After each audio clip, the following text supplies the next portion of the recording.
Hello friends, नमस्कार। जय जगन्नाथ। पवित्र सावित्री अमावास्यार ढेर सारा शुभेच्छा और अभिनंदन। तो आपण मैंने आज तो पणा निश्चिंत बनई हेले आसतु आज आम बनवा एकदम ऑथेंटिक स्टाइल गोटे देसी पणा। मु आज आपण मान सहित शेयर करी सागु पणार रेसिपी, जोटा कि ओषा व्रत दिन में आपण मैंने निश्चिंत ट्राए करेंगे। ताहले आसतु ये सागु पणा बनवाई आमको कौन कौन सब जिनस दरकार मुझे सब ये रेडी कर नहीं।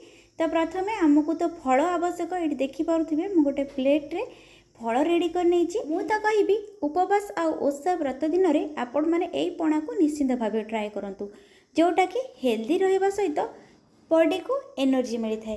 ताहले आसतु ये पणा बनवा ए स्टार्ट करनबा। पणा बनवाई मुझे किसी फलमूल रेडी कर नहीं। ता सहित गोटे पैकेट क्षीर, ऊपर काटी रखि क्षीर छेना, बाकी किसी फल फल आपण पसंद रे आपण नहीं पारिबे। सहित पूर्वर जो सागु आमे भिजैतिले ता मध्ये हमर भल भाबरे भिजी जाइछि। तो ताको आमे एठी छाणी की गोटे बाउल ले काढी नबा। आउ एबे आमे जो खुआ आनिथिले सेथिरु गोटे रु 2 चमच एथिरे ऐड करि नबा। आपनको पणार क्वांटिटी देखि आपण एहाको ऐड करिवे।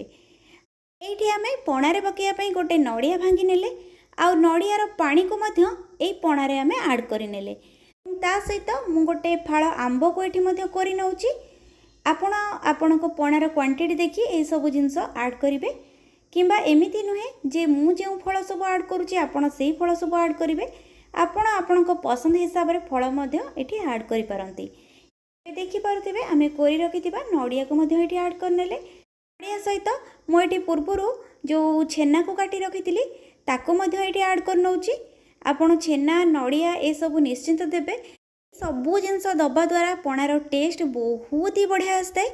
तो एबे देखि पारुथिबे आमे जो डालिंब गोटे फल छड़ाई रखिथिलु ताको मध्ये एठी ऐड करनेलु। तो मु एठी गोटे पैकेट दही रो अधा पैकेट दही एठी ऐड करनौची। ता सहित गोटे पैकेट क्षीर रो मध्ये अधा एठी ऐड करनेली।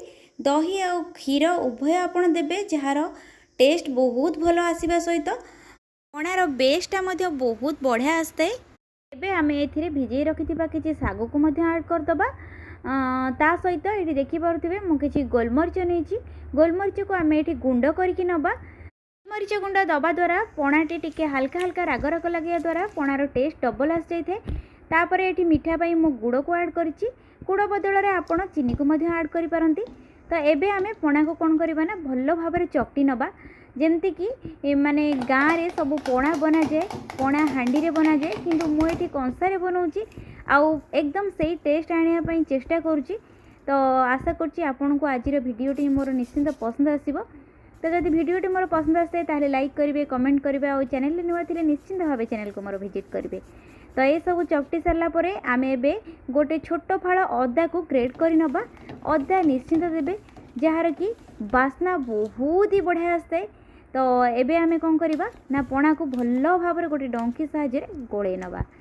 तो आपण मैंने निश्चिंत भाव ओषा व्रत दिन में एमती पणा ट्राए करूँ। तो ये पणा पीला परे मो गाँ पाख फेरी जाइली, कहीं ना जेबे भी पणा संक्रांति हुए आम गाँव में ठीक एमती ही पणा बना जाए। आशा करुँची आपण मानक निश्चिंत भाव आपण मान गाँव फिल ही आनीदेव।